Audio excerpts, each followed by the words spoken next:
Hi, I'm Danny Rich, and welcome to the Judgement Report. Today we're going to talk about the pros and cons when it comes to making comparisons.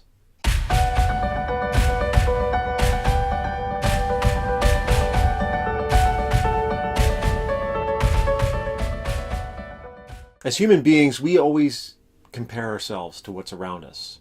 We compare ourselves to the ideals we have set up in our own minds. We compare ourselves to the coworkers and friends and family around us. In whatever it is, whatever endeavor we do, we compare ourselves to one another. And there are good things and bad things that can come out of that.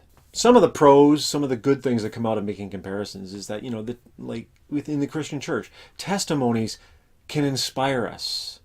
They can fill us full of hope. They can lead us to go and pull ourselves up a bit more, hold our backs a little bit straighter, try a little bit harder when we see somebody else achieve something that we haven't, or overcome something that we are in the midst of.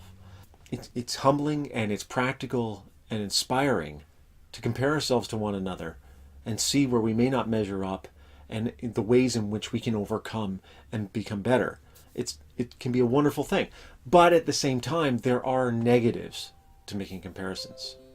One of the problems that can arise from when we make comparisons between us and other people is that we can fall into the trap of pride. We look at them and we see the areas in which they struggle where we don't, or we've already overcome. And we may get a little bit of more of a hitch in our giddy up, as some people might say, and feel a little bit more full of ourselves, how wonderful we are that we don't deal with that problem anymore. It's the old, keeping up with the Joneses. If you're the person on the block who has everything in order, your kids appear perfect, your home is in great working order, your lawn is always cut, you can look down at the other person around you. And it's the same thing for the Christian life. We can go, well, I don't struggle with X, Y, Z, and they are, so therefore I'm closer to God, or something like that. And that is a dangerous road to walk along, because we got to be careful and never let pride take its foothold in our lives. And another downside to making comparisons is because it can lead us to utter despair. We can look at those people around us who have overcome, who have gotten rid of their addictions, who have placed their full trust in God in every aspect of their lives. At least it appears that way to us. And we can lose hope, because it's less like you've been trying and trying and trying, and you're not getting any closer. You don't feel any closer to God. Whatever it might be in your life, you're constantly looking at the other people going, I don't measure up, I don't measure up, I don't measure up, I'm no good at this, I'm worthless, I'm never going to get ahead, I might as well quit. And that's another one of the big problems when it comes to making comparisons. As Christians, it's a very common practice, unfortunately, where we will compare ourselves to one another. We compare ourselves to the moral character of other people and think that they're closer to God than we are, instead of having a biblical outlook and realizing that every single one of us is flawed and faulted and guilty before God. And we can't earn our way to God. Scripture tells us that very clearly. For we are saved by grace through faith, and the faith itself is a gift that comes from God. It's not something that we work out, so that no one has the right to boast to that. And so we need to be very, very careful, very cautious when we make those comparisons, for the problem of pride and the problem of despair and losing hope and giving up. So yes, the testimonies are great. The testimonies should inspire us, but they shouldn't lead us to despair. And when we see someone struggling, how can we lift them up? Can we lift them up in prayer? Can we stand alongside them and just show them love, show them compassion, show them as one Christian to another that they are not worthless?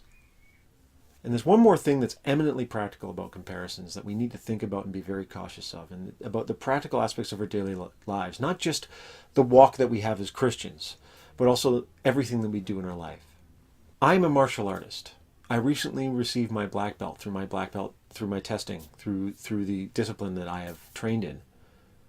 And it was an interesting process. I was coming up and I was being tested with another young man who's gained his black belt at the same time. And we're two very different people with very different body types and move very differently, and yet we were moving up in the same discipline.